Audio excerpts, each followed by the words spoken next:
I'm Maeko. And I'm Dephrase.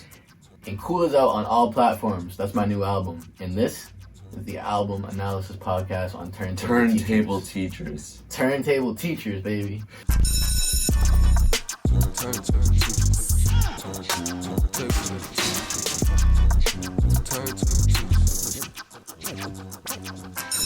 And welcome back. I'm Mike with the Turntable Teachers, and class is back in session, here for another pop-up podcast episode, and I am joined by two lovely guests here. We have Maeko, who, if you're a fan of our show, you've seen him numerous times, either on your first podcast that you came on with us, or your first guest speakers. This is your sophomore episode, pretty much. I'm honored. Let's do it. And joining us for the very first time is Dephrase. Hello. Illustrious producer and from Massachusetts, has worked with many incredible artists like Latrell James, Cliff Notes. I'm sure there's many others that I'm forgetting as well, but you have quite Maeko. Well, Maeko, of course. Bloom, Would be here all day. We could be that could be the episode in itself, right? Yeah. Hey, this is amazing. Thank you guys so much. Here at your home studio. So thank you so much for having us here. This is really cool. So glad for you to be here. Yeah, thank you, man. Excited for this. Yeah, and we are here for Maeko's album analysis on his new album, Cool, which just dropped just a few days ago. Yes, and Dephrase, you're here because you, of course, pretty much executive produced this entire thing. Is that correct? That is true. I produced 5 of the 7 tracks and kind of like saw the writing process through with Maeko from the beginning to the end. So, yeah. Maeko, my first question is for you because the last time you came on our show, it was mostly to talk about Good Grief, your EP back in 2020, and now you're here with this brand new project, Cool. So I'm curious of just the overall, we'll start with just the concept of the album and thinking about, like how did it really shape up and how did you maybe think about naming it Cool? And I know there's adding like the excitement factor of it too. I'm just kind of curious of like, how you came up with this concept, and your rollout's been really cool. No pun intended. But it's gonna be a few of those. There's gonna be a few of those, definitely. Right. Good question. So Good Grief, crazy that we did an interview on that. Oh yeah, you've been there since kind of the jump. So Cool's different. Cool's a lot different than Good Grief. Obviously, that was a tough time in my life. All of my projects, I think, I have started with the name or even like concept, and then sort of made the music, and that's always sort of worked. But for this one, I tried to do that again, and I came into January 2021 after that whole period of Good Grief, wanting to.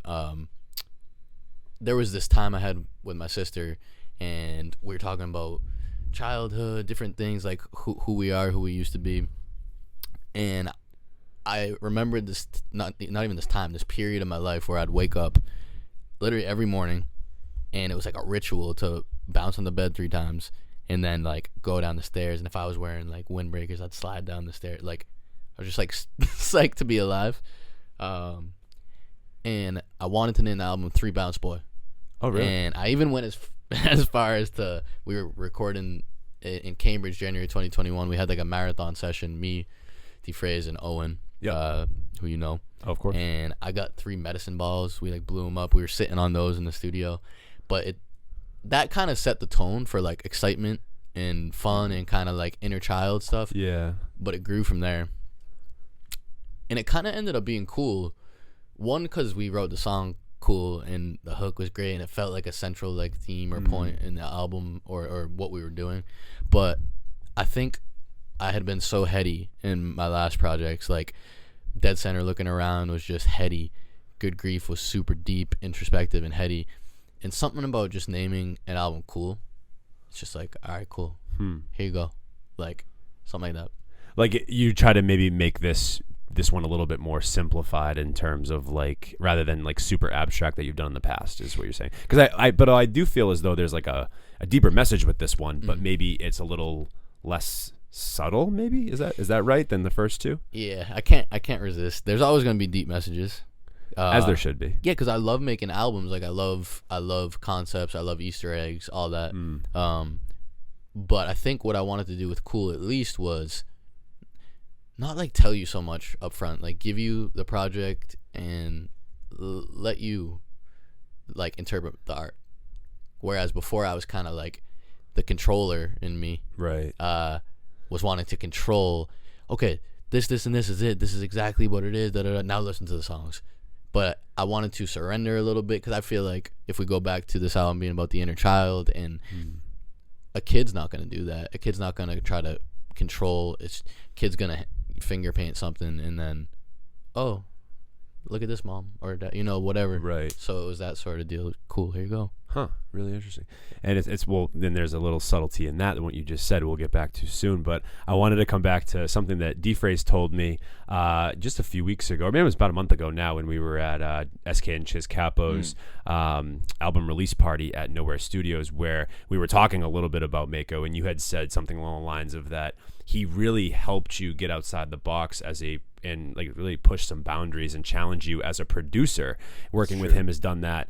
And so I'm curious for both of you, and I want to start with you, Dephrase, just as a producer, I want you to elaborate a little bit on like our conversation that we had about that. Like, how has working with Maeko, especially on this project, Cool, how has it helped you to challenge you as a producer and become a more well-rounded producer than maybe you were prior? For sure, yeah. That's a great question. I think I sort of come from like this hip hop background, right? Where like I've worked with a lot of different hip hop vocalists, and through like my time at Ugly Duck Studios, and sort of come from like this lo-fi hip hop production background. So Maeko and I had worked a little bit together in different points, like throughout the couple years leading up to January of 21, and we had always almost connected, but not quite. Just missed. And I was like making him trap beats or lo-fi beats, and then finally one thing led to another, and he was basically like, Dan, I gotta start with a guitar riff, like every time, like just come on, every time, just like pick up the guitar. And I'm like, I'm a multi-instrumentalist, like I like play keys, bass, like a little bit of guitar, like a little bit of trumpet, but as a producer I'm sort of like good enough to get by at everything. And I was super insecure about my guitar playing, so I was like, Maeko, I'm not a guitar player, like I don't want to do this indie music, like I don't listen to this alt shit that you're on, but I think we both sort of really opened up our minds, and starting that month I picked up that guitar and I tried not to put it down for a while. Still, like, I went from tragically bad to, mediocre enough to, I stressed them out. like, to get by. I stressed them out for a while. I know it. It was a little bit. It was a little bit stressful, but it was eustress. Have you heard of eustress? It's like no. What's EU stress? It means good stress. ew? Eustress. Yeah. Oh, ew. Eustress. You. Eustress. Like euphoria, like that same root. Exactly. Yeah. Yep. Now we're getting into too much of like an English Which lesson is I here, which in is Portuguese. I had to come with a few words for the. gotta come with some, man. Oh, you got it, man. I gotta whip out my dictionary at some point. But yeah, so like I think like Okay. I went from or like thesaurus maybe. I don't freaking know. But yeah, like I went from being like I am a hip hop producer who can do a lot of things, Sure. to like I feel like pretty comfortable with indie, alt, but like sort of more importantly than just like the genre, sort of finding out what the vibe that the artist is bringing or wants to bring, and just really trying to go after that, and doing really whatever it takes. And I think Cool, and just like the process of making it, and what we are doing now is like has really, really helped me step out of that box. That's amazing. And I think for you, it sounds like it pushed you to actually gain some different skills that maybe you hadn't maybe refined as much as you could have. And now this was like the project that helped you refine some of those skills.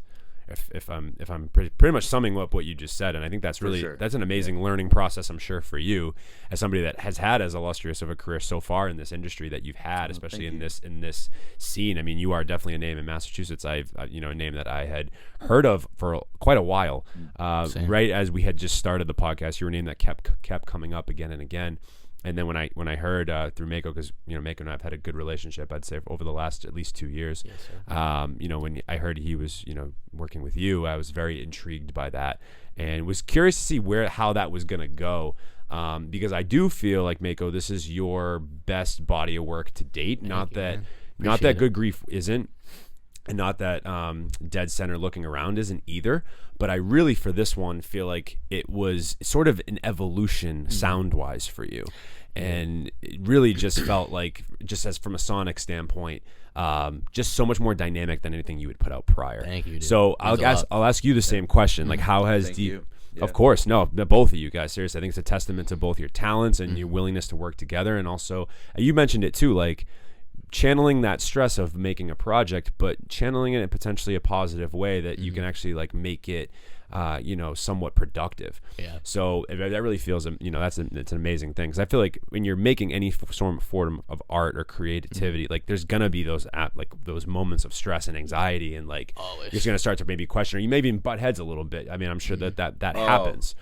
Never. That. No, never. No, never. Never. 100% agree. Never once, but no. At all times. Yeah, all times. But I was gonna say, it's very equal in terms of how much I've learned from Dephrase. I think it's funny because I don't want to go back too much on the old stuff, but I think the album you would think that would have worked the best is Dead Center. Like, right. That's when I was most in the space of, I think, what Dan makes. And so it's funny that it ended up being this one where we both went out of our comfort zone. But I say what Dan helps with is beyond like saying producer in the way of like instrumentation and beats.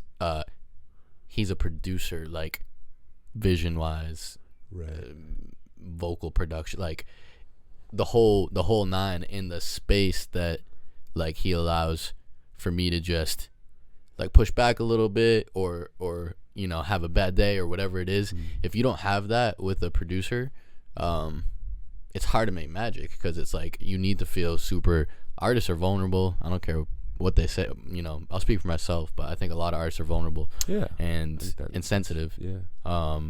So you need that space where it's like safe to just explore. And then also I think Dan reminds me that I can rap. Like I don't know why, I don't quite know why, but I lost confidence in my rapping, or just like was going through the stretch where I didn't want to. So on this album, it's more like used as like seasoning, I like to say. Yeah, I would agree with that. You certainly rap a lot less on this than you had in previous projects, for sure. Yeah. But you do put it in parts in ways that I feel like are really, like when they're necessary to like break up the album. Like I feel like I like to be intentional with it now. Yes, it seemed very intentional. Like specifically on a track like Sky Garden, right? Yeah. Where you, in that back half, you really like exercise that lyricism in a way that really just, I think, elevates the overall just like experience of the track like that. So because singing's powerful, right? But rapping is like, if you got a story, there's no better way on earth to put it through. To put it through rap is the best method. Absolutely. I think you can bars, just straight bars. No, you paint that story through like the poetry aspect of it, right? The poetic nature of that rapping and spoken word can be, right? Because singing, you're right, you can get somewhat of a story. You get more, I think, emotion. You can paint more emotion. Adele will have you crying, right? But that story you will hear from, pick your favorite rapper of all time, like an Eminem, Kendrick Lamar, a J. Cole, right? They're able to actually like give us a legitimate story. And then you can go back around the campfire type shit. Rakim, right? I mean, think of like older artists, hip hop artists as well. Biggie, right? They told stories with their music. So And with this project, though, so I think that's amazing, of course, that you guys helped each other get outside your comfort zones and really build some skills. There you go. Give yourself some credit, because this is a really great body of work. It's one of my favorite bodies of work that has come out in 2022 out of Massachusetts so far this year. Like, it's really, for me, like, and I'm not just saying that because we're tight. Like, I genuinely really fuck with the project in so many ways, but especially with you. I know you were less intentional about the message behind this one, but I do feel like you still found a way to stick to that structure that you like so for example, like with Good Grief, we talked about on the last episode that we did 2 years ago now, which is crazy. It was almost 2 years ago. No, over 2 years ago now, where it was the 5 songs and it was the 5 stages of grief. Yeah. Which was really tight. Anger, denial, depression, bargaining, acceptance. Yep. Super great. And this one really is more so embedded, and this is about something that you've talked about pretty candidly. I've seen you on interviews with Windsor. Is that her name? Windsor. Yeah. I've seen some of those. Yep. Where you're very open about your OCD. You have been open about your OCD. Yes. And what my understanding is that this album, this 7 tracks, is really a week span or 7 days of dealing with OCD. And for me, it was really interesting to hear a song like Cool, where you're a little bit more confident, like, I'm just gonna like try to be myself, remind myself that I am worthy, I have value. But then some of those negative thoughts start to creep in on a song like Flood. And then, of course, and then on a song like Bella as well. Yep. And then it really just, I think the climax, or really where it all starts to fall apart for you a little bit, is on that Sky Garden. So I'm curious for just the OCD side of things, for someone that, doesn't really, like, my grandmother had OCD really badly. Growing up, it was something that I had to, watch and witness, but it was never something I fully, I think, understood. Yeah. So for like the average listener, average audience member, whoever's listening to this or listening to your project that doesn't quite understand OCD, take me through this album and talk to me about, like, maybe go into a little bit more depth about like how you structured trying to convey this to like an average person that maybe doesn't know. Yeah. So I'd love to give myself credit to say, like, before I started writing the songs, I wanted to do a week with OCD. I'd say it's something that I realized toward the end that could be a thing, because sometimes the art will show you something instead of you choosing it. And what became clear was, like, I had this collection of 7 songs. A few of them seemed like I was more tapped into my higher self, so the best me, and then a few of them seemed like I was slipping a little bit more into my false self, or the OCD, or whatever you want to call it. And when I realized that, I ordered it intentionally that way, just to show you what a given, like you said, what a given week could look like. So the album starts with Cool and Flood, and it's high. Like, and let's just say I start a week like that, and I'm feeling great. I'm feeling good today, I'm in one of those places. I believe in myself. I feel, pretty good. And then, it starts to seep in a little bit. What I say in Flood? What was the line that you referenced? I had what reference? I have it written down here actually, where you talk about you said you can shake you out of your elements. Yeah, that was the one that I pointed at. Out my and that's what starts to happen with OCD. It waxes and wanes. It's something that comes and goes. I will say I've started over the past few months. I've started to change my relationship. Like, I might have already said my OCD, but I'm trying to say OCD, not view it through a victim mindset. But it's something I live with, and it's chronic, and you can heal and live a good life with it. But it's tough sometimes, and the album goes through that. And then in the middle with Sky Garden, the song Sky Garden, it says there's lilacs in the sky.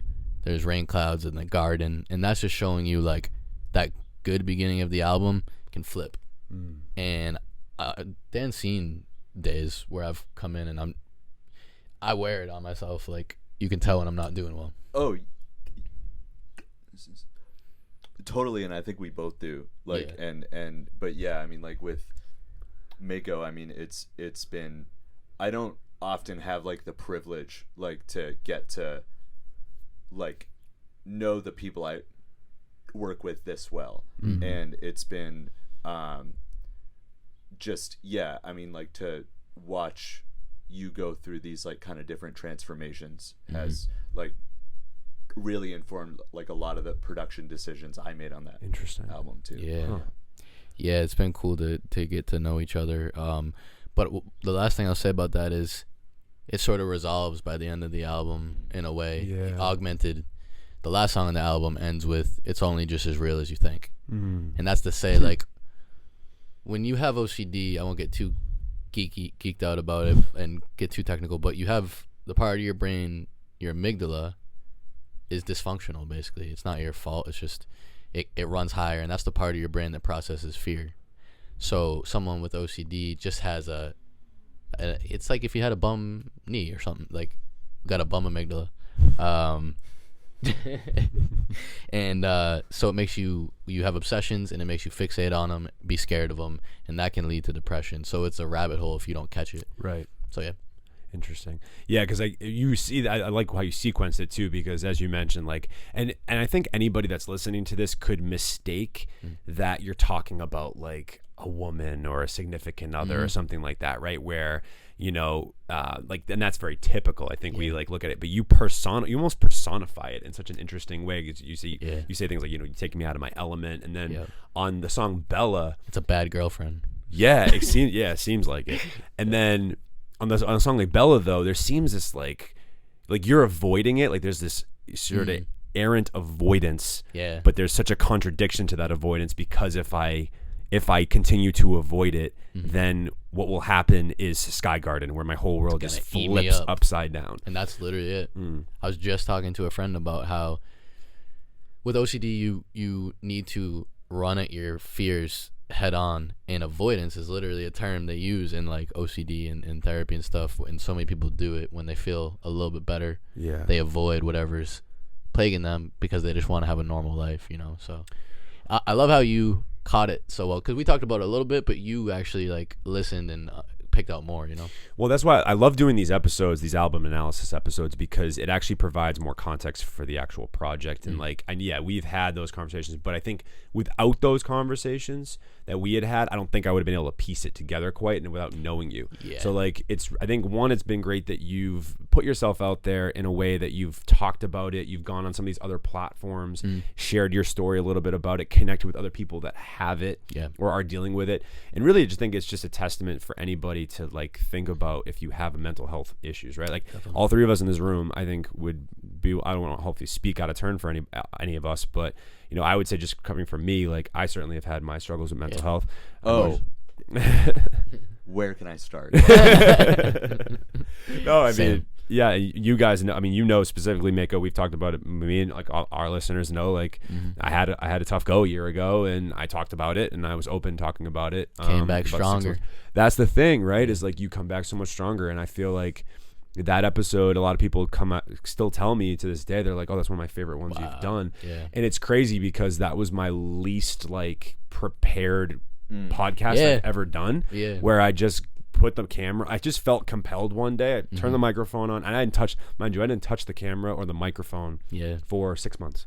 That's crazy. And I just left it alone. I couldn't even be in that space of that room. Wow, yeah. That I was recording, that I used to record in. I still record some Brought things back in there. Bad memories and stuff. Yeah, not even that. Just I think it was like I had gotten so far to this place where I was just like I didn't want to even be there anymore. Like there was like this almost fear of like I've lost it. Like there's no way. Like if I go and do this, like I'm not going to be good anymore. But that release was so important for me to do that episode, and I was a little trepidatious about putting it out, but then I did, and I'm glad that I did, because I had so many people reaching out, whether it's from old friends from my hometown or musicians from Massachusetts or elsewhere that I've worked with, or friends and family that were just like, hey, like I really appreciate that you came out and said that and talked about these things. Imposter syndrome too.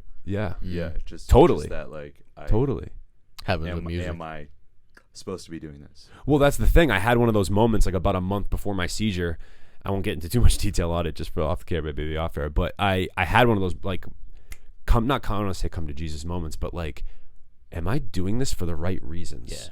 And also is like this process that I'm doing this, is it like serving me, right? Or is it serving the platform? Am I doing this for the right purposes. Yeah. And I got a little caught up in that for a little while, and I couldn't get out of it. And then, yeah, you're right. I had that and I had never felt that before because I'm not a musician. I only just recently, over the last few years, have started seeing this as a creative platform, right, for myself.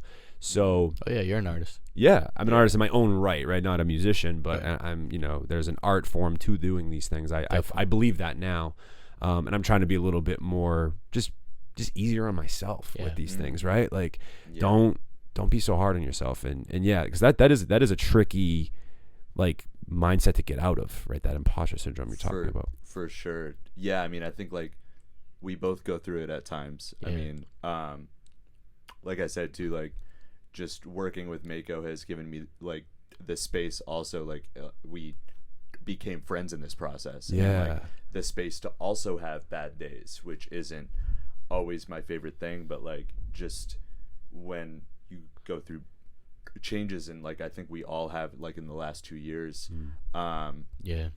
it just, I've so many times I have like woken up and been like, am I actually a producer? Am I trash? Like, do I still know how to do the things I like used to know how to do? And that's I think it's just like, I mean, not to equate it to OCD, but like what you said about OCD, about it kind of like waxing and waning, and being able to manage those pitfalls is super, super important. Yeah, and then to be able to put it into a piece of art like you have with this, and I think that's why I want to do this. That's why I was really excited to do this particular episode, because I think with this context, I think maybe people will go back and listen to this in maybe a different light, different way than they maybe did, when it just came out a few days ago, right? Yeah, I'm glad it's coming out after though, because it goes back to that thing where like I don't want to over-explain this one, but I'm glad to explain after. Sure, yeah, absolutely. But I love to give people one listen, multiple listens on this even, then they'll see this and be like, oh, absolutely. Hopefully, yeah. Totally. It's kind of on this same wave. I want to talk about a few of the interludes on specifically Sky Garden, because I know they're really near and dear to your heart, and I'm really I'm happy for you that you're able to include them. One from Ramdas, who is of course in this space that we're talking about, this kind of spiritual space. The late great Ramdas. Yes, absolutely. And your grandfather. And So we'll start with another late great, right? Yes.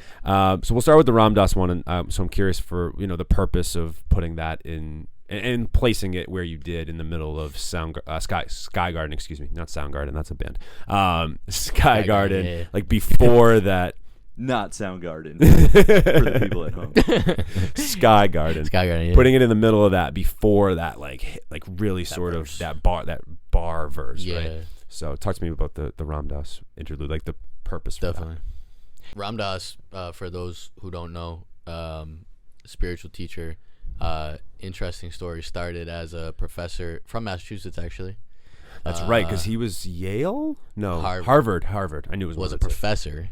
That's and crazy. Then kind of during the counterculture tried LSD with a professor, Timothy Leary, and then they lost their minds to find themselves and all that good stuff. But he is amazing, and in the skit, I think he to paraphrase, it's like or the interlude part is he's like in all parts of the dance your heart is breaking, and in all parts of the dance there is joy. There are forces behind what one can see. There are forces behind what one can see.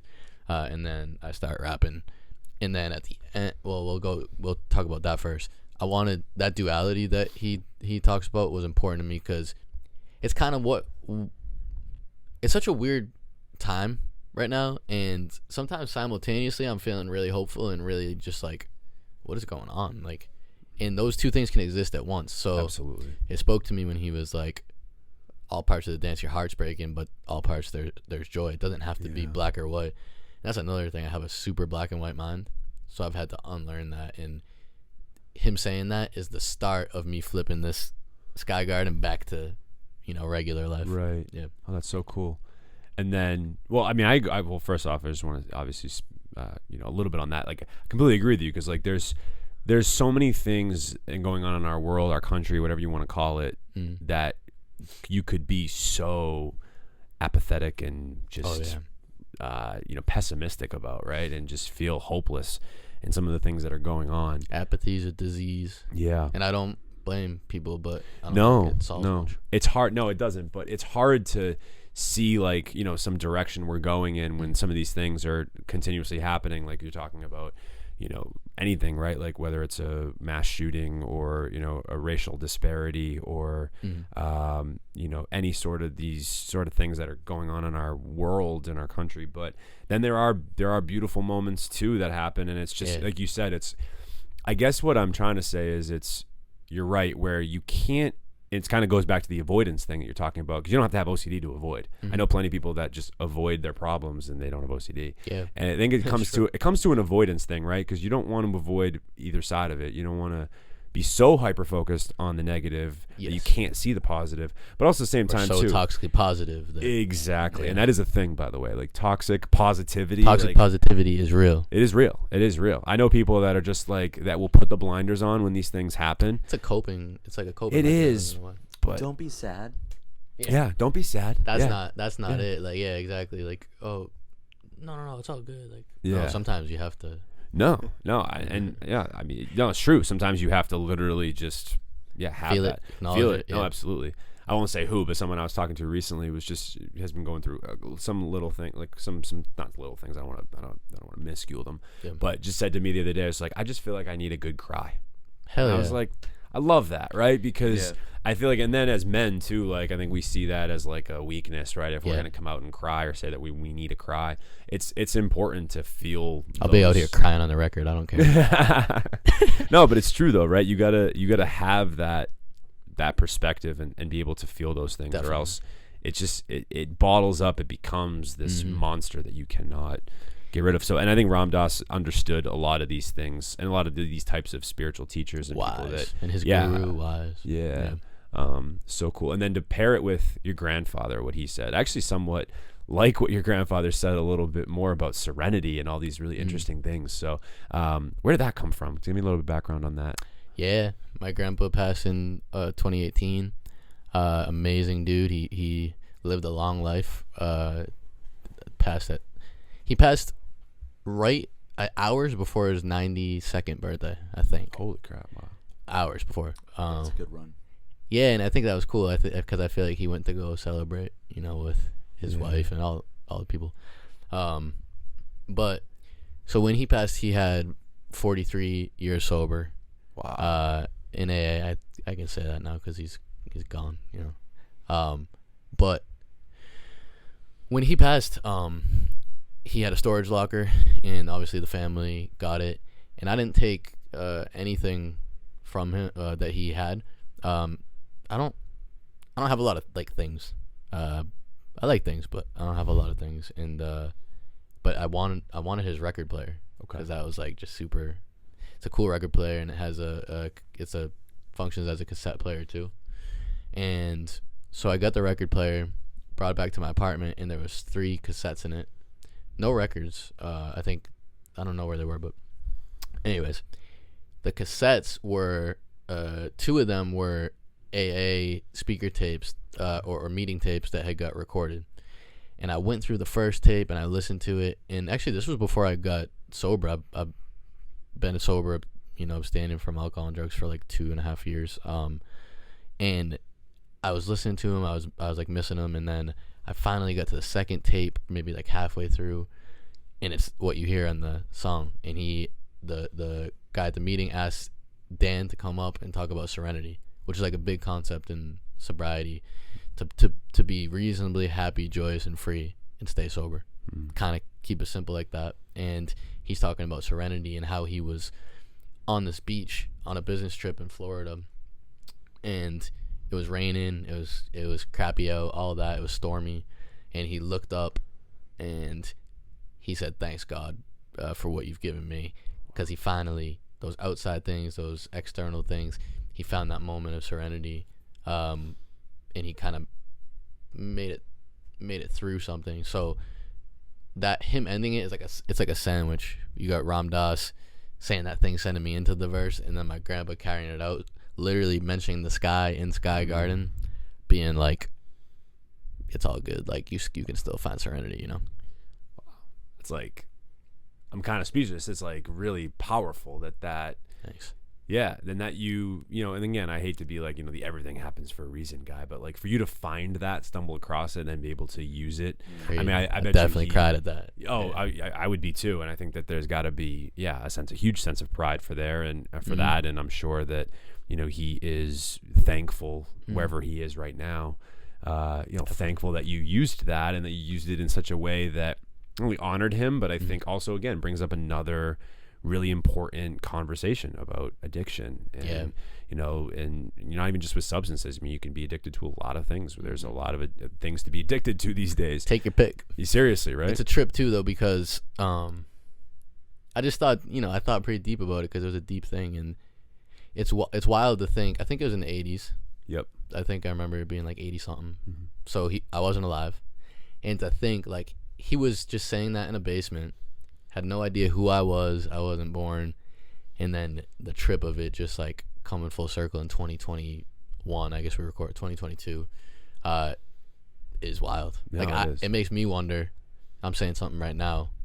Who knows in 20, 30 years, a nephew, whoever, someone is going to be using a clip from that, you know? No, absolutely. No, you're absolutely correct. And I think for you, in the time that I have known you and gotten to know you, I would say pretty well. I think you're one of my more closer artist relationship friends that I have in this industry. Thanks, man. Thank you. I agree. Thank you. So cute. And Dephrase is getting there. Yeah, well, I think we're getting there too, for sure. No, absolutely, and it's really, really great. But what I've always liked about you a lot is how deep of a thinker you are. I think that is one of the things that catapults you into the direction of like being a great artist and just the way you are. So I mean, I'm glad you've been able to have that experience and put something like that on a project and make it really feel like it's impactful, right? Thanks, and I felt it for sure. I think anybody listening to it, I'm sure hopefully will feel it as well. Hell yeah. It's amazing. I'm excited to explain it too, because that's, if anything about the album, I really wanted to explain that. So yeah, awesome. I had to get up on my soapbox for that. There you go. Oh, I'm so glad for that, man, and just the way it all came out. Also, shout out to Dan, because it would have been cool to hear my grandpa just say that with no instrumentation, but the production around that. If you want to talk about that. Yeah, I mean, that was a journey, because like that was sort of I knew like I think we were about to wrap it on the production and the mixing behind Cool, and I called Maeko one day and I was like, dude, I don't want to freak you out, but like I have to be 100% about everything on this album, because I feel like it's like really like our baby, and like I can't really put my name on something I don't 100% believe in. And there were a couple of other instances, but mainly with Sky Garden, I was like, dude, I just feel like 80 to 90% on it. Like I don't feel like I did the outro justice in terms of like the production.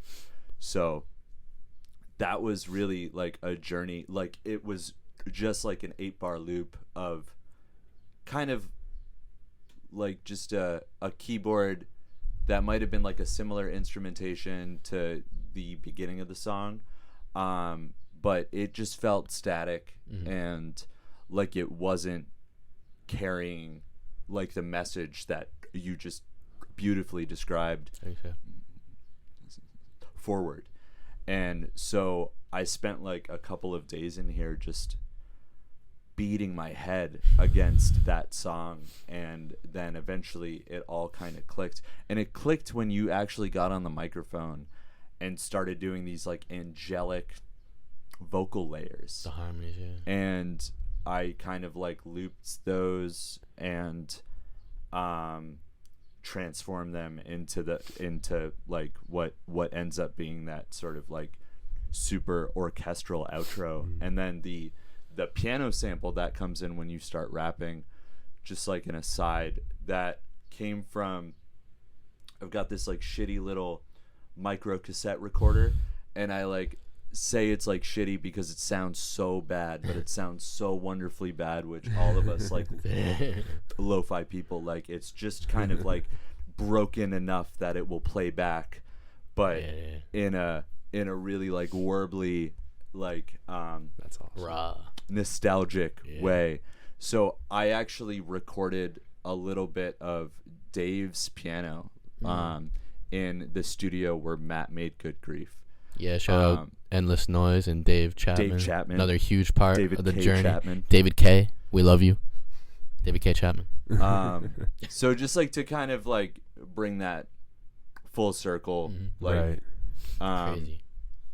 And just like the way that we weren't super connecting like at the time that you had made Good Grief, and for us to.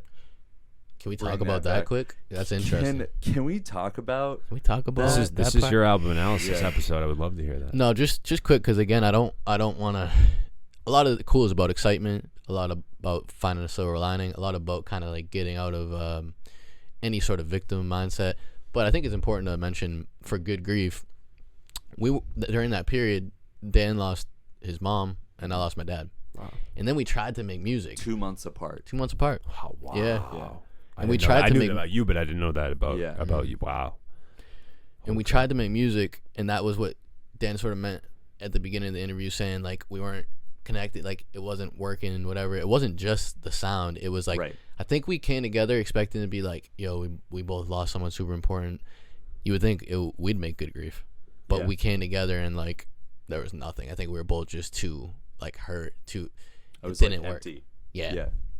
Like I can see that because that's because you have sometimes it can go that way where you have two people that don't have anything to give enough to give at that point. Yeah. Wow. Just like fully gassed. Yeah. Well, I mean that's a tumultuous time in your life to lose someone close to you and lose a parent. That's I can't fathom it. I'm thankful that I've had as much time with my mother that I've had. I don't want to get too much into my stuff because it's not about me, but like, I'll just say that like I'm thankful still have my mom, like because if without her, there would be I'd have a lot of dark days too, and there'd be a lot of I think I'd be on E as well if I ever lost her in that sense. So it's like for you guys to have that outlet, but then as well though.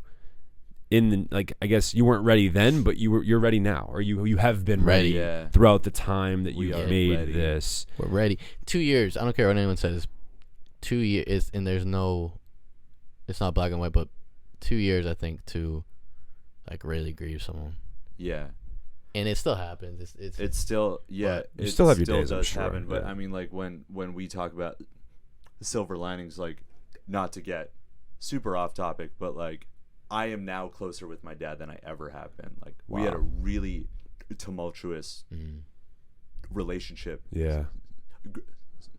Growing up, and I'm like, I was a lot closer with my mom, and just I can now kind of like help him. Like I mean, we're all at the age like where our parents are getting older. Exactly. In ways that I just like the capacity wasn't there for. My mom. And like I think we've both sort of had these rediscoveries of parental relationships because that we had these like untimely losses.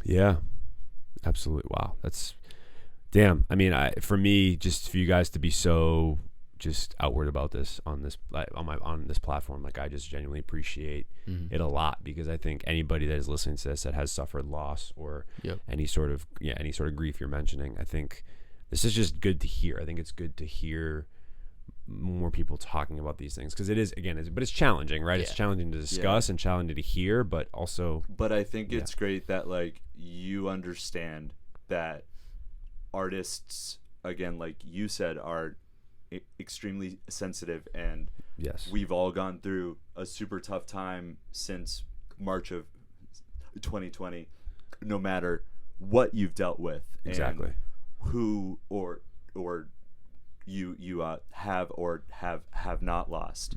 And I think it's amazing that you give us this platform to intersect our art with our experiences, and you really, really provide a safe space. So, thank you, man. Yeah, no, Mike, thank you for that. No, listen, I mean, sure. that's been my whole point, because I feel like it was just a little, at least in this area. I mean, I'm sure there are platforms that do things like this, but I feel like at least in this area, there was a loss for that, because there are some great platforms in this area. I'm not going to sit here and say that we're the only one. I mean, there's plenty, definitely. There's but yours is unique. Yeah, and that's the thing. Like we're just trying to find our place in this, and it's always been. I mean, the first time you came on my show and are on our show, and it's always been that way. That was the whole point of me. I've always wanted to, let's talk about the music, but let's talk about like the real life shit, man, that just goes into making music. Let's not just like talk about, okay, what inspired that track? Like really dive deep about it. And I think what has brought us closer or made us close in general is just because I feel like on some level I'm a deep thinker too. Yeah. So like having that other person, sometimes to my detriment, but same. But no, I appreciate that if you saying that, Dan, because it's really my goal in this whole thing to do is create these safe spaces to have these comfortable, deeper conversations that can be more impactful going forward. Because at the end of the day, as much as we are a music podcast, I want to be an educational podcast too. That's the duality of the platform. Amazing. So not to get too much about me, this is about you guys. Keep saying, that's beautiful, first of all. And second, if you keep saying words like trepidatious on the podcast, it will remain educational. I'm still trying to figure out what that meant. No, but I think we're gonna have to have that I would have to pull out a dictionary at some point. We'll have to have a vocab lesson. So all the definitions for every big word will be at the ending credits of this podcast. Make sure you check them out. Yeah, like credits. Right. But I wanted to add, like, we have to, I think, touch on the grief and the loss to tell you about the other, it's like the whole sunny days wouldn't be special if it wasn't for rainbow. I think and to go back to deep thinkers, I think sometimes there's a place for it. Again, you'll hear black and white a lot in this because I'm trying to not be so black and white, like, and we talk about this, like I'll be like, oh, I want to make a something, and sometimes then it's just like, dude, let's just make a song. If you rap, you rap. If you sing, you sing. Like, I'm trying to pull back from that a little bit. But what I was going to say is sometimes it's good to think. Sometimes it's good to just feel. So true. And cool is a lot. There's concepts for sure. Like, I just explained a heady concept. But infused in it, I think, is an energy of, like, feeling. Like, let it fly. Like, it's just a feeling. I don't know. Yeah, because I feel like with this album, you can just enjoy it for the music. That's what I needed. I needed to be like that. That's a good point, because I feel like Good Grief came with that heaviness. You got to be in the mood. You're not throwing Good Grief on at a party. On that tip about deep thinking and cool, like, do you remember the back and forth that we went on in choosing the album title? And you initially were like said like, I want it to have something to do with excitement, and then we were kind of like playing on phrases that had cool in it. Yeah, real quick, I just want to. We were talking about excitement, and I feel like it's important to people. Are probably like, "What about excitement?" I have a mentor who is real spiritual, real wise. I could like only hope to be as wise as them, but they say that excitement is the barometer to the divine will of the universe.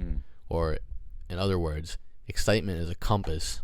If you follow your purest excitement, you have two options in front of you, realistically as you can. Follow the one that excites you.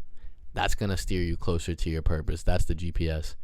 So when I said to Dan, like, I want this to have to do with excitement, it's because that impacted me so much. I started thinking when I had two beats in front of me or two opportunities, fuck the rest, like, what excites me more? And I think that ties into the inner child, because that's what kids do. I've talked about this on posts and captions. That's what my nephew does. He doesn't weigh it in a way. And I know, sometimes you need to pick the option that doesn't excite you because you need to survive or something like that. But reasonably so, I think in my life, I really lately am trying to pick what excites me. So anyway, I just wanted to put that aside but the title.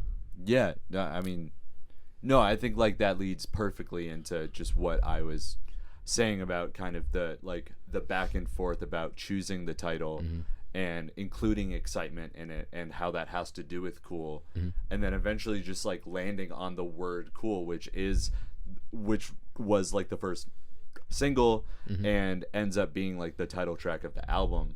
I think that's just so funny about thinking and deep thinking and overthinking and then we're like cool and then it's a paradox. I love how you said that. That's actually hilarious. Yeah, but in like a really like interesting way. I don't know how to explain you know it. I what? don't know if I'm explaining that when he mentioned it, like, what if you name it cool?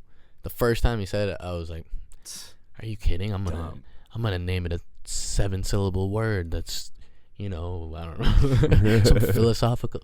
He was like, I got Mike on the phone right now, and he's gonna give me a all the word. 7-syllable words he knows. Trust me. And then trust me. Yeah, but no, it's cool. It's cool. It is cool. I do want to talk obviously about the short film. Yep. And you guys flying out. Did you go with him to LA, or was it just you? No. No. We won't get into that. We won't get into that. There's really no story. I just struck a chord on Turntable Teachers. Hey. Oh no. I was there for like 2 days, and we started to make some stuff, and then I had to fly back. No, the film. Oh, the film. Yeah. Oh, this is awkward. This was for a trip. No, I wasn't there. To make music. Yeah. Okay. Oh, okay. But, Sorry. I'm asking about the short film. The short film. The short film you made. So Dan didn't come because you were what were you doing? I was like, Oh, you had a trip coming to LA like what, a couple weeks after? Yeah, exactly. So it would have been too much, and fair enough. Dan's a busy dude. Yeah, it was just like a lot of rescheduling that would have had to happen. And trust me, I pleaded.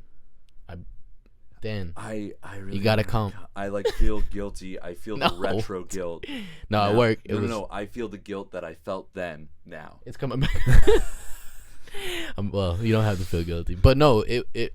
All the skeletons are coming out right now. All the skeletons in the closet, they're coming out.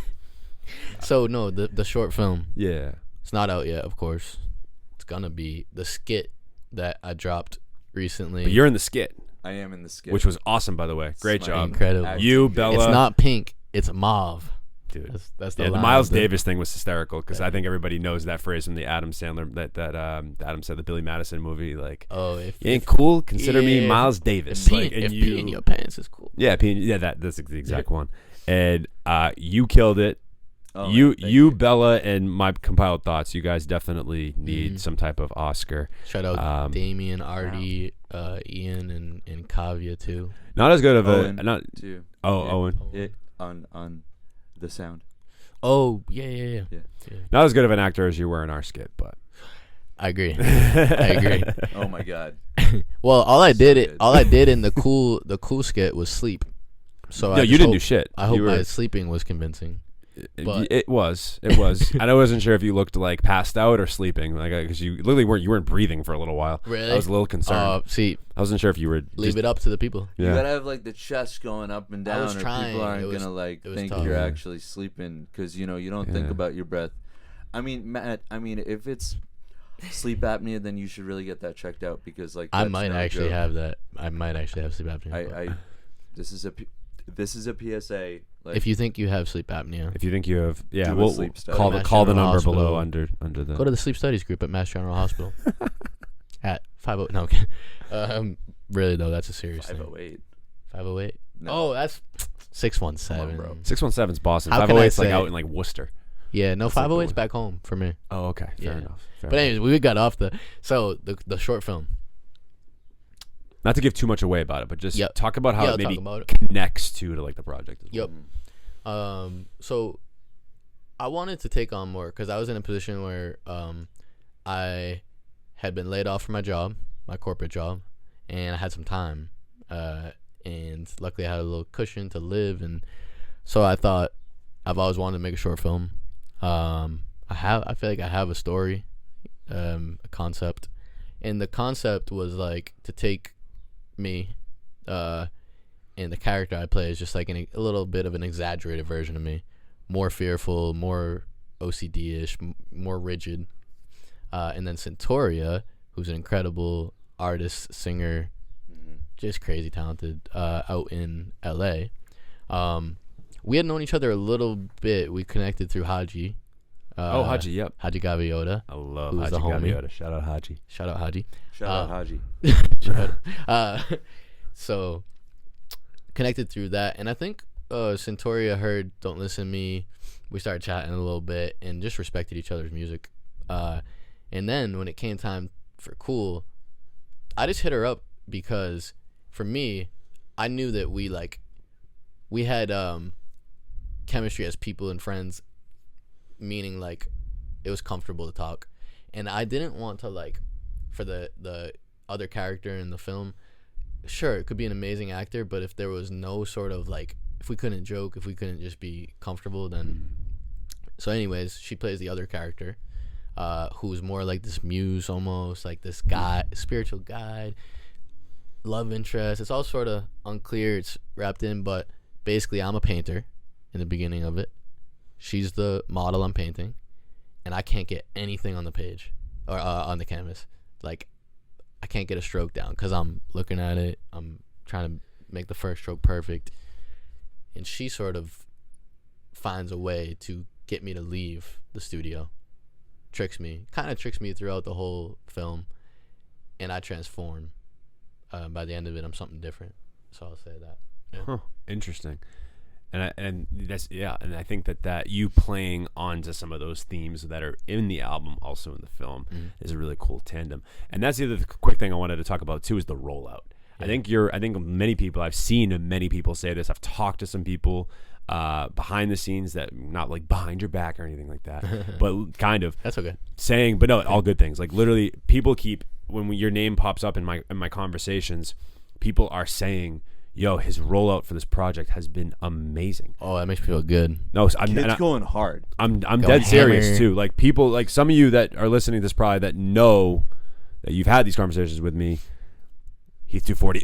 No, I'm just kidding. Heath. Shout out Heath. But no, we were talking about that pretty recently. Of like, speaking of good rollouts, Heath, keep it up. He does, his rollouts are incredible too. But like, no, I think your rollout has been really interesting. It's been very like proprietary. You know, like it's you, when you see it, you just know, like the color, the blue, the really branding. Well. Thank you. The color blue has been so significant there. The jacket, which I definitely want to talk about, because we had that conversation. Some really cool elements from the jacket that I want you to touch on that too. But like, yeah, the rollout has been amazing. That wasn't really a question, just more of like a congratulations, because I really have enjoyed.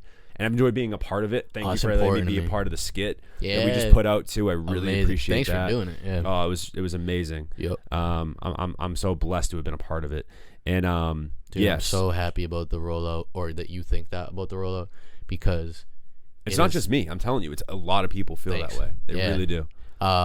You know, because I think what the result of that is practice. Sometimes I forget, like, I don't consider myself a vet, but I don't consider myself a rookie anymore either. I've been making music for 5 years. I have almost 100 songs out between Maeko and my old band. So I've been practicing, and that's part of it. But also part of it was giving myself more time. I used to do something in 3 months and try to do the rollout, to this, to that, everything, and put it out. And that served me then, because I needed to learn that way. But I took my time here, and we even, like, when we wanted to be done with the album, like the Sky Garden skit and stuff, we took our time, and we trusted that when it would be out, it would be out. And also just like sobering up, not even just literally, like just getting more like grounded and being like, I just need to do something. Yeah, I need to roll this out and let's do it. I used to be so up here about it that I'd be too anxious and couldn't make a decision, you know? Right. It seemed like there was an intent and a focus with it, you know, very intentional with what you did, and it paid off. I really do. I think the rollout paid off. I think everything you've done branding wise with it has been incredible.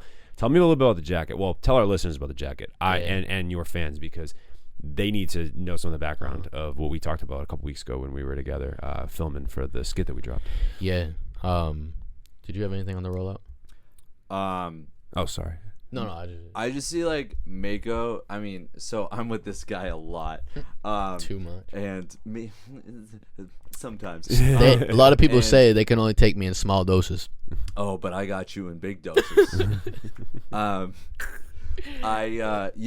mean, just to like, I think one thing that's made me really believe in Maeko so much and like want to dedicate so much time to this project and just like the future projects that we do is how much he believes in himself. And I think there's like people, I work with a lot of people who are super talented and don't believe in themselves, and I work with a lot of people who maybe this isn't it as a career, maybe and like they kind of have these unrealistic viewpoints of the how strong their art is, and that's like not to knock anybody. Like I think that everybody should make their own art. I've been there.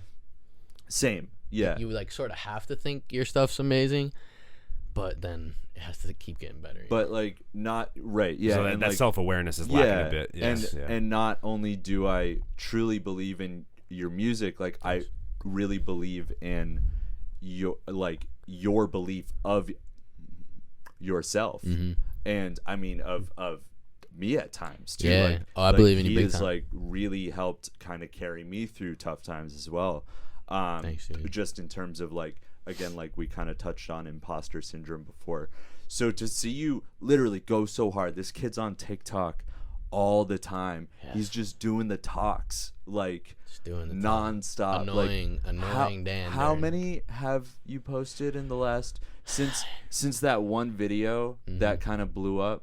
Yeah, my first TikTok blew up. We talked about this when it happened. Oh, right. When you made like the other account. Yep. Like not a burner account, but just like a separate one, and then of course that one blows up. Because I had a hunch. I was like, I'm posting pretty good content on this, and I think the algorithm got messed up in the beginning because I was posting about a bunch of stuff, and then I made a new account, made a like Goodwill Hunting joke about being a janitor, and this is my first song, and it blew up, and that put the battery in my back. And then yes, to answer you, I think that was March 18th, 19th. Yeah. And so it's been 3 months, and I haven't blown up. But there's people on TikTok who get 1 million followers in a week, but it's helped a ton. And I've posted I think 100 times. But what I've done though is the consistency. It's consistency, but it's going back to mental health. Yeah. It's burnt me out a couple of times. I'll be real. No, it does. Yeah. But I had to find a way. The social media game is a slippery slope. Yeah. It can be a slippery slope. It can be very slippery. I like stopped entirely because I was like, I can't be myself right now and do this. So yeah. I can be stubborn where like I haven't felt like myself a few times, but I want the music to get heard. So I kind of justify. No, it's such a double-edged sword with that. Double-edged sword. It sucks. Totally. It's but I'm hard, very aware of it lately. Like I love the Absol line where he says, "You do the drugs, don't let the drugs do you," and just substitute drugs for social media, like or anything for that matter. Do TikTok, don't let TikTok do you.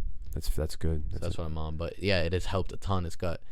I don't even. I'm not even like totally co-signing TikTok, but if you're not on it, just maybe ask yourself why. Might not be your thing, but it brought me from I think 500, 600, 700 listeners in March. We were below 1,000. I'm almost certain, and now today I'm at like 14,000. I was about to say, yeah. I saw earlier it was like 13 and some change, and that was like a couple of days ago. Yeah. So yeah, that's as of a week before the album drops. Yeah. Which is a great place to be. Yeah. For you, at least looking at that from a perspective of where you were to where you are now, that growth. With the week before, as we're recording this week before the album drops, and now when this is out with the album, like I'm sure it's only going to go up from there. Jacket though, I want to hear about. Yes. I want you to tell us people. We went around. It's okay. Back to the jacket. It's all right. That's my job is to get us back. That's beautiful. The jacket, inner child theme on the album. I knew I wanted a costume because when you're a kid and you put on whatever it is, you feel like the shit. And it wasn't too much deeper than that. Like, I love how sometimes I leave interviews and I'm like, I have this side of myself where I'm like, oh, dude, there's so much concept and bullshit. Like, I love that for this I can just say, like, I just thought it was cool. So just thought it was cool. But there is meaning behind that too. So our friend Taryn, they painted it. So the suit started off blank, obviously a white suit, and that ties in with like the white canvas in the film. Mm-hmm. But the white suit kind of represented to me like it's a it's a nice look, but it also represents like a rigidity if it's channeled that way, like and then the suit getting painted is just like letting loose a little bit, you know. It's like shout out Flower Thief. You killed it. Yep. And there's symbols on the suit, which I could talk about. That's the stuff that's the stuff I want. Yeah. So like, if you check out the suit, you'll see like a mouth on it, painted on it, and it's saying KLM. So that's like my sister Kelly, Lindsay, and then me, Matt, Maeko. And then the mouth is like my nephew, who's almost 3, was a huge inspiration to all of this. And he got one too. He got a little one as well. He got a little suit. Shout out Flower Thief again. Painted an exact replica of the suit. Like, it looks exact, and it's crazy. Like, they just killed it. But shout out Charlie. Shout out my nephew Charlie too.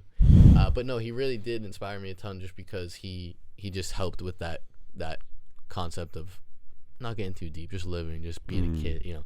And but anyways, the mouth is because there's this video of him at daycare, and it was such a beautiful video because he stands up in front of his daycare class and says the ABCs, and I've never seen him get nervous, but you can tell he's a little visibly nervous. He's like standing like this, but he gets through the ABCs, and it's fire. And I just like that. Like, it stood out to me. I'm like, he just got on stage and he was brave. Yeah.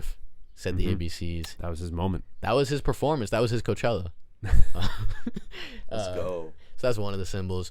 There's washers like from a hardware store on the shoulder, and that just represents like, I wanted things on the suit that made me feel good, that made me feel connected, that made me feel strong. And I remember just going to Ace local hardware stores with my dad a ton when I was younger. We spent a lot of time there, and so I put those there. And then there's like Saturn right here, and I'm just about to, I'm not super into astrology, but I'm about to hit my Saturn return, which is like when you really lock into your purpose. It's a period of time between a certain amount of years. So that's there. On the back there's like 5 there's like a flower with 5 petals, and each one represents someone I've lost that is like an angel to me now. So there's symbols all over it. But yeah. Oh, it's so cool, man. I just that's so cool. So cool. No, in all seriousness though, like, I just love the sort of, again, it goes off from the branding too, but also just the fact that you'll have that suit forever. Yeah. Even if you don't wear it ever again after this. Probably wear it at my wedding. Honestly, why not? I mean, like, at this point, like, hit up Flower Thief for maybe a dress that's painted that way. But just like I said, just to have that. Yeah. And to have that, and for your nephew too, to have that, even like he'll grow out of it at some point, but for him to keep it and have it as a memento, and then just like when he's old enough to like be able to look back on all this, be like, oh, I was a part of this when I was like a kid. I probably don't remember much of it, but like, it's really, or maybe he will, I don't know. It's just really interesting for him to have that, Your kids can wear it if that's you crazy. have kids too. That's true too. No, hopefully by then it's a platinum album and my kids can just wear it.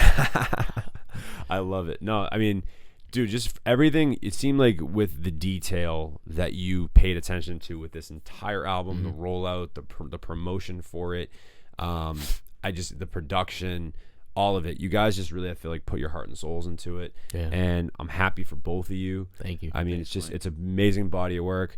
Guys, if you haven't checked out Cool yet, I don't know what you're waiting for. Obviously, I'm sure you wanted to get through this interview, which was probably smart. What are you waiting for? It's on your local streaming service. What are you waiting for? It's on Napster.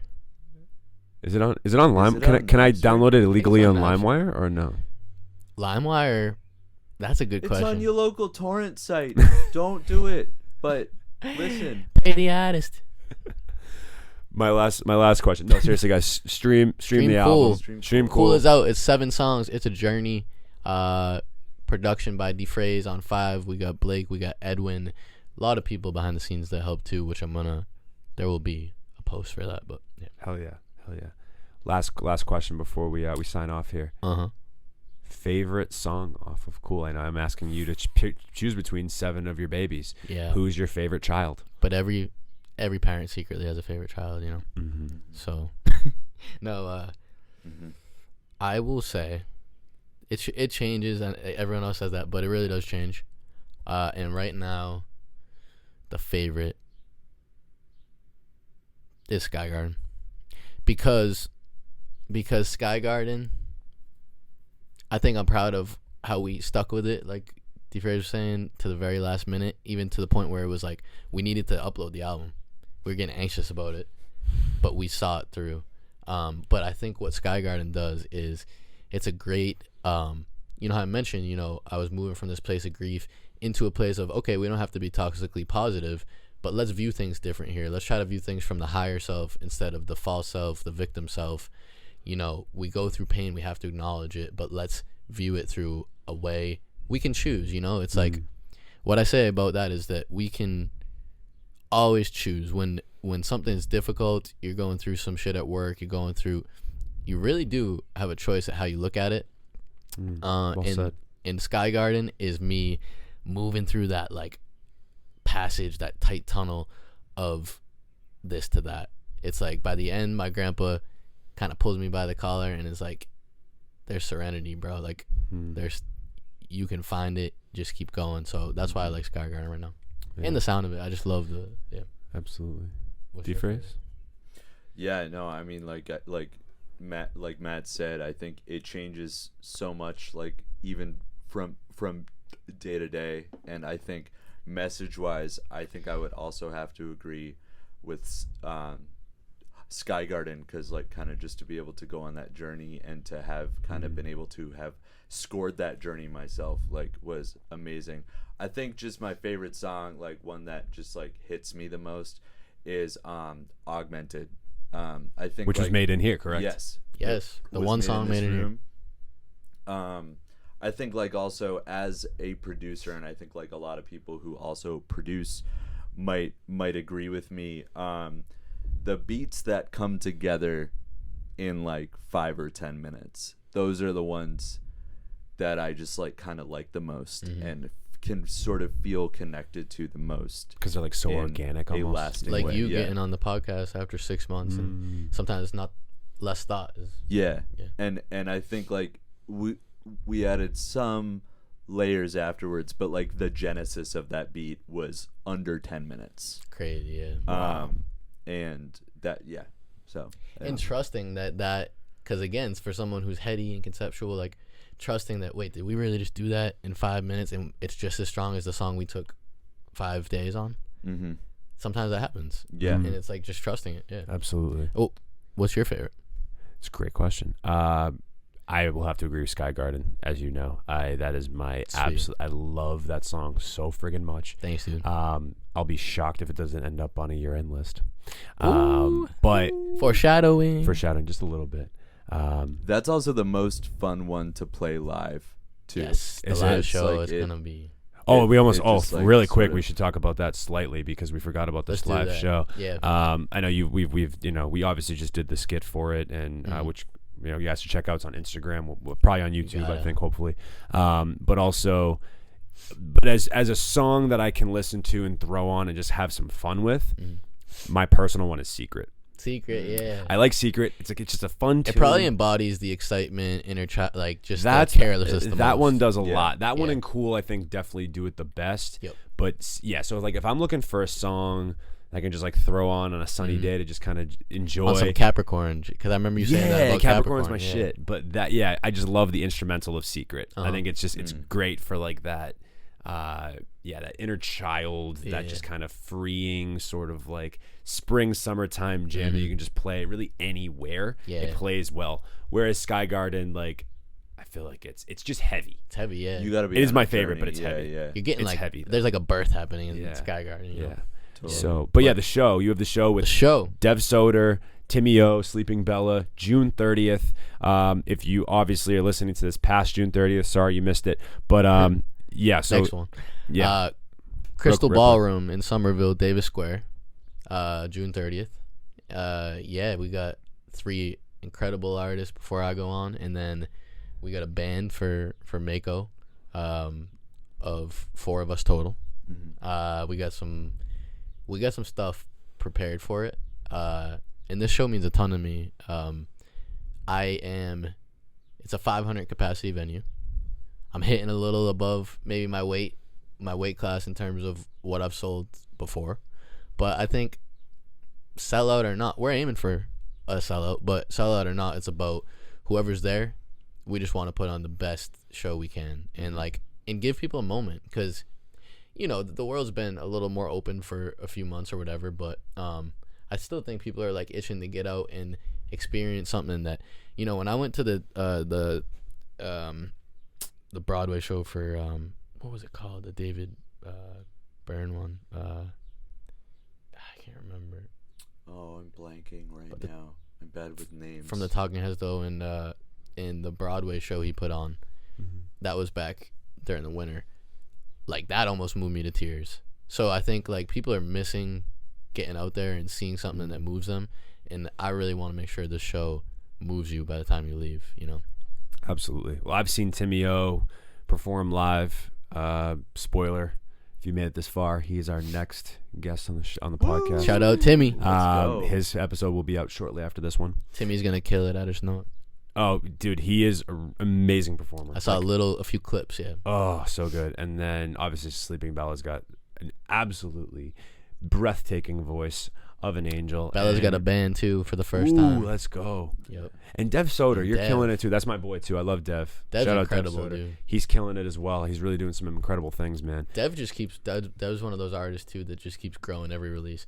Absolutely. There's certain artists that they're gonna grow exponentially each time they drop, and I love that. It's funny you say that because I was just talking to him about that today. Really? Yeah. Yeah, I'll tell you a little bit off air a little more. We talked about. I want to put him on blast, but we were just talking about that on air. I mean off air, excuse me. Really earlier today. It was really interesting. Yeah. And that's been the greatest thing for me, man, is to be able to have you share these conversations and moments with you guys. Yeah. We will be there June 30th. CrystalBallroomBoston.com to get your tickets. $15 means a ton, and if you could bring a friend, it means a ton. That's how this thing is gonna sell out and be packed. And it's all ages, so you could bring your family. Bring your fam. You can't bring a dog, right? You could. No, your cats aren't coming. I think you can bring. I think my cats told me that they were gonna be there, so I think you can bring cats, gerbils, snakes. It's the weirdest combination. Cats, no dogs though. Well, what? Gerbils and snakes don't sound like that's gonna be a good mix. Cages though. Cages they can. Cages for what? The gerbils? Yeah. You think a snake can't get through a cage, bro? That's true. So they do make. You're trying to kill gerbils. So maybe leave your pets at home, but you could bring your grandma. You could bring your whoever. You could realistically bring your nephew if it's all. You could bring your nephew. You could bring. Make it a date night. I feel like teacher. Yeah, you could bring your teacher. Really? That's a little weird. Your turntable teacher? I mean, don't bring your. If you're a student, don't bring your teacher. That's weird. I'm thinking about. Are you promoting some interesting relationships here? Adult education. I personally am best friends with one of my old professors. Shout out Tony Norton, analog craftsman. You've been a huge inspiration and a continuous inspiration for me. I just got shout breakfast. out the educators. Yeah, I just got breakfast with one of my old teachers. Yeah, so exactly. Shout out Jim Lombard, my guy. Just don't make it weird, guys. Yeah. I'll be there with my teacher girlfriend as well, if that's what you're looking for. There we go. You're looking for a teacher. Yeah. I mean, we'll be covering it. I never had any teachers. You're barista? I never had a teacher. I didn't go to school. We'll talk about that off air. Just lies now. How is he coming on turntable teachers? He's never been to school. All right, this is the only class I've been in. The only one you need to be in. Turntable teachers, baby. Shout out to Mike. I appreciate you. Shout out to Deefy. I stole that. You just stole the dap. Am I gonna get one or no? Deephy. I'm sorry. I just like. There's a new nickname that my partner Kelly and shout out Kelly and Maeko have separately coined. Deephy, and it just sounds like I don't like it. I don't like it either, but that's why it's funny. Like because you guys don't like it. Can we cut this out? We're gonna cut a lot of this out. Listen, but you gotta. Cool is out everywhere. Yes, right now. Spotify, Apple, Tidal, Deezer. People listen to it is on Deezer actually. It actually probably. What's so weird is the pre-save link that I have. What pops up is Spotify, Apple, and Deezer. I'm like, bro, I don't know a single human being on this earth that uses Deezer. Shout out Deezer. But shout out Deezer. I just don't know. No Deezer slander on Turntable Yeah, Teachers. I don't even know what Deezer is. All right, you can cut that out. It was less to say anything bad about Deezer, but more to say like, what's good with the pre-save link for not putting like at least title like. I think that might be your particular perception of the world. No, the distributor. Oh, it might be. Yeah. Okay, I won't say the name, but they're a pretty good distributor. But well, either way, stream. We're off the rails. Wherever you, this has gone completely off the rails. But wherever you, how do we want to ground it though? What do we want to say last? I was just gonna say. Go ahead. I was just gonna say wherever you get your music, stream Cool. Whether it's Deezer or Spotify or or if you're normal, like and you use Spotify or Apple Music or Tidal, or if you want to be weird and use Deezer, go for it. And if you don't want to be weird, you want to be cool. Hold on, you want to be cool, but I think being weird can be cool. So like, let's scratch that. There's two different types of weird. Yeah, if you don't want to be like the negative weird, you should be there on June 30th at the Crystal Ballroom. Yes, seeing Maeko, Timmy O. But get weird. Yeah, for sure. Totally. Sleeping Bella. Yeah, those two as well. Dev Soder, Sleeping Bella, Timmy O, Maeko, June 30th. We could say it in different all order. ages. Oh, sorry. 7 p.m. doors. 7 p.m. $15 tickets. Show of the summer. I'm putting it. Bet it in Vegas. Show of the summer. 9 days into the summer. Show of the summer. 9 days in, June 30th. Yeah. Or is it 10? No, 9. Something like that. Yep. And there we have it. There's Mako's album analysis episode for Cool. This was a pleasure. This was amazing. Thank you guys so much. Seriously, this was incredible. I appreciate it. Thank you for having me by. Yep. These pop-up podcasts are fun. I'm enjoying these. Maybe we'll do some more soon. These were both completely by accident, by the way. Where are we at? What are we calling Dan's place? Is it Shangri-La? Is this, what, you want to call it just Scarfola? Scarfola. Yeah. We were there's a great maybe we'll grab a picture of it. We'll put it at the end here. There's a great little backyard that we were thinking about, but the wind was just not doing a Rick Rubin-esque. Yeah. The trees are speaking right now, my friends. The trees are out here. He means the wind is blowing. Right? They're gonna think we're all like high on something. Seriously. We'll the cut trees 90%. are loud back there. That's all I'm saying. I'm Mike with the Turntable Teachers. This is Maeko. I'm Maeko. I'm Mike. I'm Dephrase. There will be a blooper reel for this one. Anyway, I'm Mike. Love to Turntable Teachers. I think he's trying to do the outro. Sorry. I'm Mike. This is Maeko. This is Dephrase with the Turntable Teachers. This was Mako's album analysis, and class is officially dismissed. Out of here. Peace.